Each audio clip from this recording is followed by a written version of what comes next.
Leicestershire and Northamptonshire played out a thrilling draw on the final day of their LV County Championship match at Grace Road. Both sides came close to winning, with the home one clinging on at the death.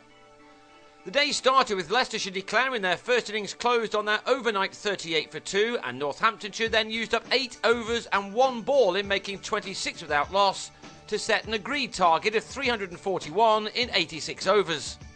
It was a testing equation made that much harder when Greg Smith edged Lee Daggett behind at the start of the 7th over with only 10 runs on the board. Matt Boyce has been in good touch recently, and so it was important that he kept his wicket intact to keep his side out of early trouble. Northamptonshire had to make do without Chaminda Vars, who was missing with an injury, but the other bowlers were creating some problems for the batsmen. Kadir Ali fell in the 18th over, by which time Leicestershire had made only 41 runs, and that brought Ramnaresh Sarwan to the crease.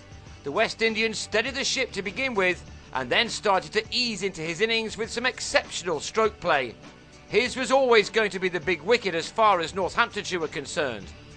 Instead, they removed Boyce, the left-hander edging David Willey to James Middlebrook in the gully. That left the home side on 64 for 3 with their victory target a long way off, but Josh Cobb soon showed that his side were not intent on just blocking out the day for a draw, having agreed on the run chase in the first place. Cobb was soon playing some expansive shots off all of the bowlers. The runs suddenly started to come at a good lick, with Sarwan also warming to the task at hand, as the bowling attack just started to look like it was missing the services of the experienced Vars. Instead, Andrew Hall had to call on Middlebrook to see if he could get some turn. What he did get was a shot back over his head by Cobb, which went for 6. Sarwan was the first of the two to get to his 50.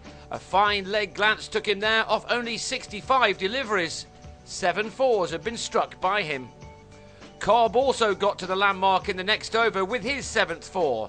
His 50 had been a fraction quicker, made from 62 balls, and between them this pair were now giving their side a chance of producing something rather special.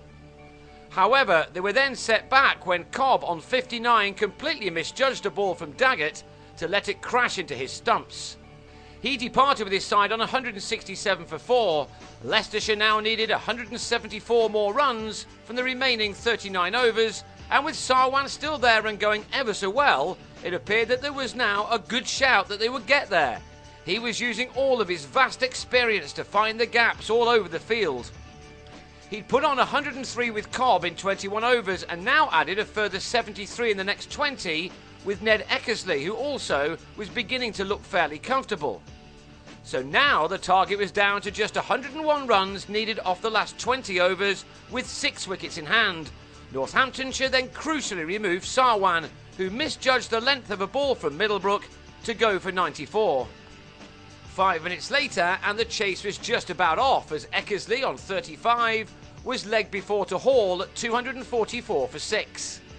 The task was now getting more difficult, but no massive risks had to be taken just yet, and that allowed Wayne White to play himself in and ready himself for a late charge if needed. It looked as if it may still be a nail-biter. However, Claude Henderson didn't help his side any by failing to make his ground coming back for a second run. Willie's throw from the deep was a very good one. That left Leicestershire on 267 for 7 with 11 overs to go. They needed 74, but with only 3 wickets in hand, and Northamptonshire were now ready to turn the screw. With the very old ball in his hands, Daggett then trapped Robbie Joseph in front, and 3 balls later he did the same to Nathan Buck. From 240 for 4 and looking good, Leicestershire had now lost 5 wickets for 28 runs in 10 dramatic overs. They had another 9 to survive with the new ball due and their last pair now at the crease, and it was now all about the block. White and Matthew Hoggard survived the last 56 deliveries, much to their relief. It was an enthralling finale to a game which had ebbed and flowed throughout the last day and showed just what can be achieved in spite of the rain. Northamptonshire took 7 points to Leicestershire's 5.